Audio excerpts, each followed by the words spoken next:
La sécurité de nos ordinateurs est souvent un sujet très flou. Nous allons voir dans cette vidéo comment sécuriser gratuitement ton ordinateur et quelles sont les bonnes pratiques à adopter. Bon visionnage!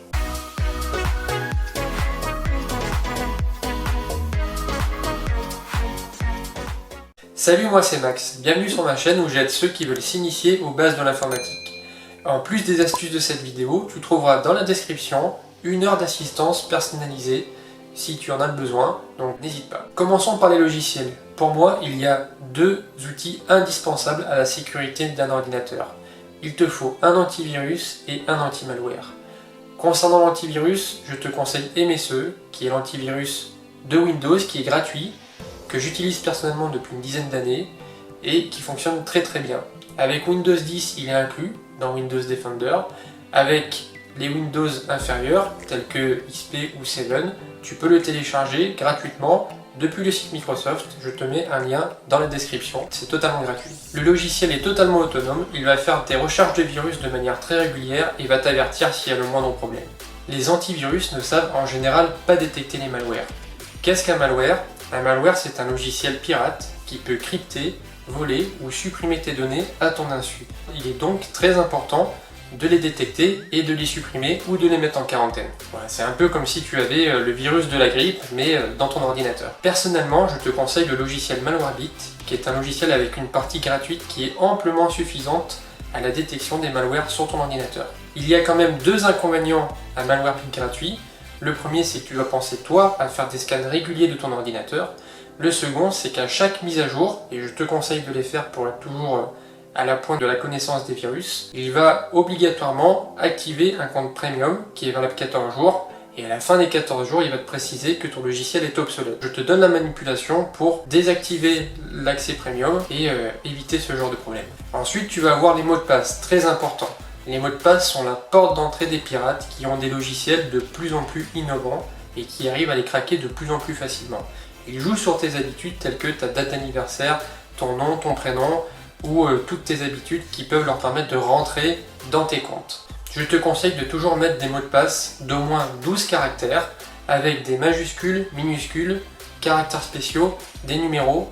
Donc il est important d'avoir un mot de passe très complexe pour vraiment limiter la possibilité des pirates d'infecter ton compte. Ton compte, le plus important, est ta messagerie, puisque c'est celle qui reçoit tous tes mots de passe oubliés de tous tes comptes. Donc il est important d'avoir un mot de passe très fort sur ta messagerie. Forcément, un mot de passe très compliqué et très difficile à retenir. Donc je te conseille 2 solutions. La première, c'est le répertoire papier, mais on s'y perd facilement et le plus dur, c'est de le maintenir.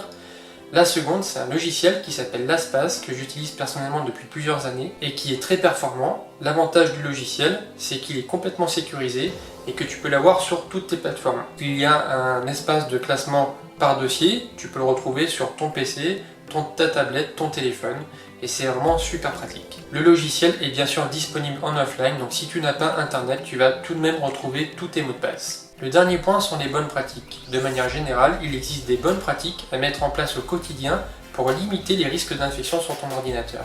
Je t'invite à les mettre en place très régulièrement pour être de plus en plus serein avec la sécurité de tes outils numériques. Un des points qui arrive le plus souvent sont de cliquer sur les liens des mails. Alors attention, les pirates sont de plus en plus imaginatifs pour reproduire les mails d'EDF, des impôts, de ta facture téléphonique, et tu es incité à cliquer sur le lien qui va t'amener sur un site web où il y a un logiciel pirate et qui infecte ton ordinateur. Donc la règle d'or est de jamais cliquer sur les liens qui te paraissent frauduleux dans les mails et d'aller directement sur le compte des impôts, d'EDF ou de ce que tu veux pour aller te loguer et arriver dans une interface connue et sécurisée. Une seconde règle à adopter est de ne jamais télécharger des fichiers sur des sites malveillants ou frauduleux, tels que le plus connu c'est pas bien. Comme le dit son nom, tu vas télécharger un fichier et une fois sur 2 récupérer un virus ou un malware, et donc ça va t'apporter des problèmes, donc s'il te plaît ne le fais pas. Un point aussi très important est le paiement sur internet. Je te conseille vivement d'utiliser PayPal, qui est un logiciel gratuit en ligne et qui te permet d'effectuer des paiements sans avoir à saisir ta carte bancaire. C'est très important puisque si les données de ce paiement sont récupérées par des pirates, ils vont accéder à un compte qui sera vide et ils ne pourront pas débiter d'argent. Si le site marchand ne propose pas d'utiliser PayPal, il est très important de vérifier que dans la barre d'adresse URL, tout en haut, tu as l'indication HTTPS et le cadenas qui indique que ton site est sécurisé. Si jamais tu n'as pas ces deux informations, ne paye pas et évite un risque avec lequel des pirates peuvent récupérer tes données bancaires et te débiter. Après, c'est très compliqué de récupérer ton argent. Il faut bien sûr de manière générale adapter des réflexes de bon sens et de prudence, sachant que tout ce qui peut te paraître un petit peu suspect ou frauduleux, si tu peux, évite d'y aller, prends un autre site ou utilise une autre méthode qui peut t'éviter d'infecter ton ordinateur. Si tu es précautionneux, il est aussi conseillé de sauvegarder toutes tes données sur 2 disques durs. Donc le disque dur par exemple de ton ordinateur où tu as toutes tes données et un disque dur externe.